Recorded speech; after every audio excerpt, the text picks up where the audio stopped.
Welcome, today in front of me Motorola Moto G22, and I'll show you the fingerprint scanner test on this device.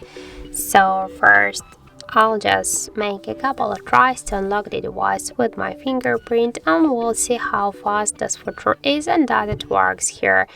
And now we can see that I just set up my fingerprint recognition here to the scanner on the right side of our device on the power key button. And now, as can you see, I can unlock the device. So let's start just to unlock it.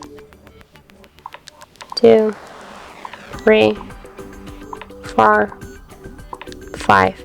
So as can you see, the fingerprint works here so good and fast, so we can unlock the device just less than in 1 second, like in half seconds.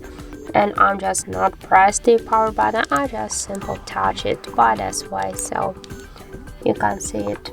So that's really simple to do that, and I suggest you to try the fingerprint unlock method, but just don't forget that the fingerprint is less secure than the passcode or PIN code.